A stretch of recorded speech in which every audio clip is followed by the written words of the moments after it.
In this video, I'm going to go through 3 application questions about standard form. So the first one asks you to compare these two numbers. So which is greater? Is it 4.62 times 10 to the power of 12 or 1.04 times 10 to the power of 13? And by how much? So you are required to specify the difference as well. So the first thing you have to do, remember the tips from the previous videos, is that it's much easier to compare greater than, less than, if you actually have the numbers with the same power of 10. So I could either change this number to be to the power of 13 or change this number to be to the power of 12. I'm going to do one method and then you can try the other method so that you can practice more on the style of question and to be able to make sure you've done it correctly. So I'm going to change this number to be to the power of 12. No general preference, just it's for me it's much easier to do that. So in order to change the power to be to the power of 12, it means this number I have to reduce one power of 10. So I'll have to move this decimal back and make this number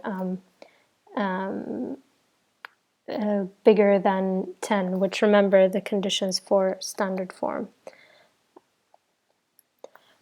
You can also just expand this number fully to be as an ordinary number and then change it back to the power of 12. It does take longer, so try to use the tips and make sure you understand when to move these right and left and when to change the powers.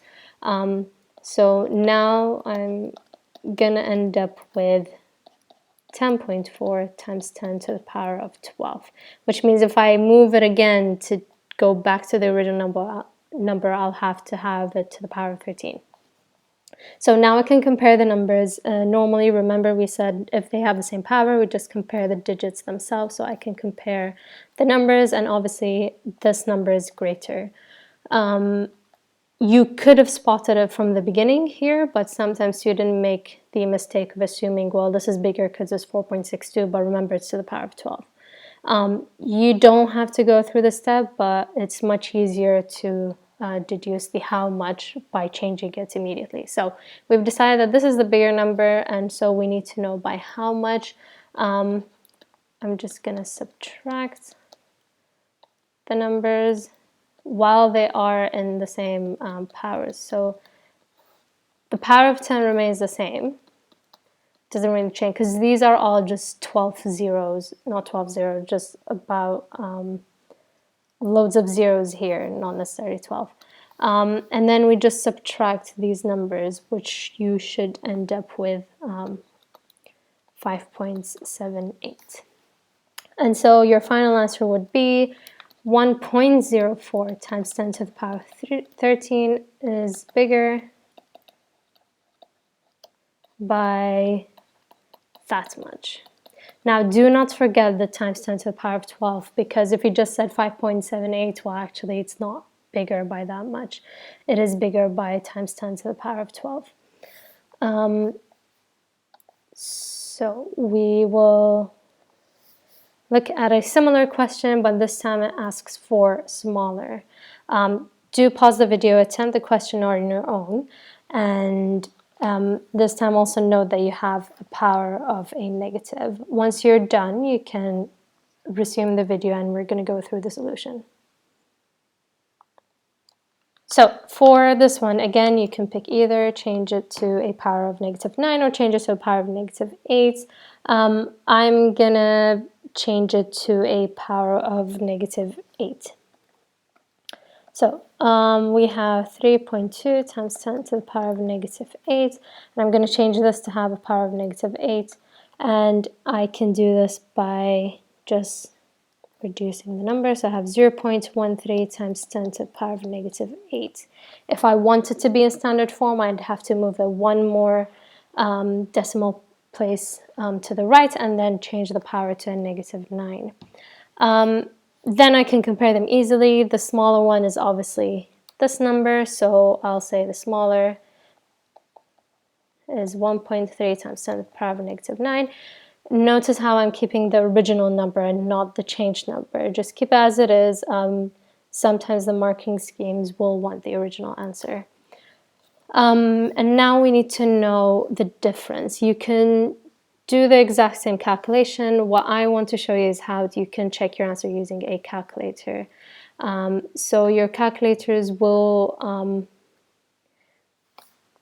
they will have an option for you to write these numbers in standard form. You could go through the E button. So if you're putting this in a calculator, it's 3.2 E negative 8 minus 0.13 E negative 8. Now note that this is calculator notation and not normal notation that we actually use. So once you plug this into the calculator, you should get your answer. Otherwise, you can just normally subtract, just as we did in the previous slide. So you should get that the difference is 3.07 times 10 to the power of negative 8. So that's the difference. Now the last application question I want to go through is this question. So it's a worded problem and it uses the planets, and this is a typical type of question to have. Sometimes they'll deal with atoms or really small elements, and in most cases they'll deal with the planets because they have such a large distance between them, radius, circumference, surface area, and we tend to write these numbers in standard form. That's when they become useful.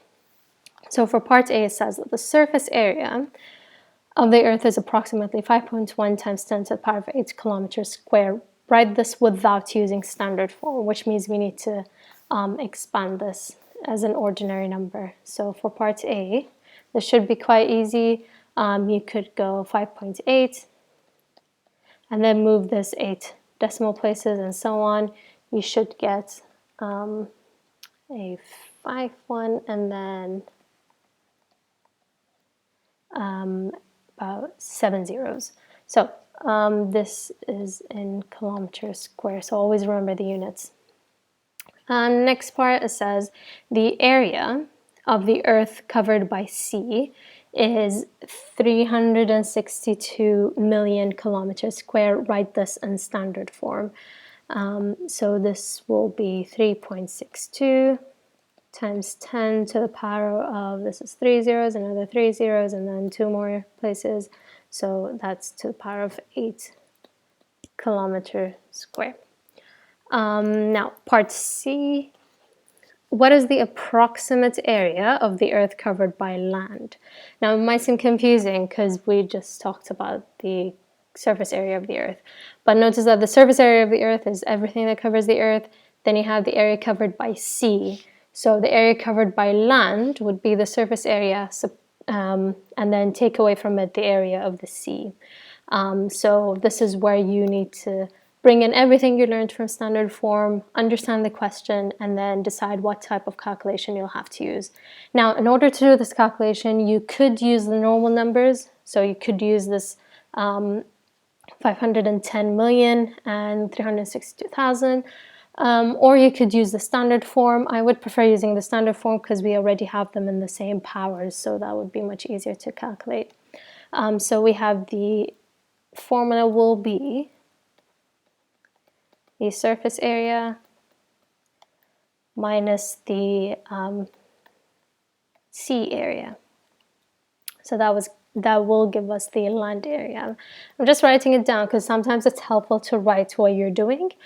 This won't really give you a mark, but it's good for yourself so that you remember that first you need the surface area. So you go and pick the appropriate number. And then you subtract the sea area, which is 3.62 times 10 to the power of 8. Now, if you calculated the wrong number here in part B, don't worry. You won't be deducted a mark the second time. We tend to use the answer that you picked there as long as we see it, and as long as you keep it consistent. So now I can subtract using just the digits themselves. So you could do this on the side of 5.1 minus 3.62, which will give you a 1.48 times 10 to the power of 8. And remember the units, so that's kilometer square, which makes sense if you consider the sea, the surface area of the Earth. So this is the final answer. Hopefully the videos on standard form were useful. If you have any more questions, do ask me. Otherwise, do practice the questions in your book.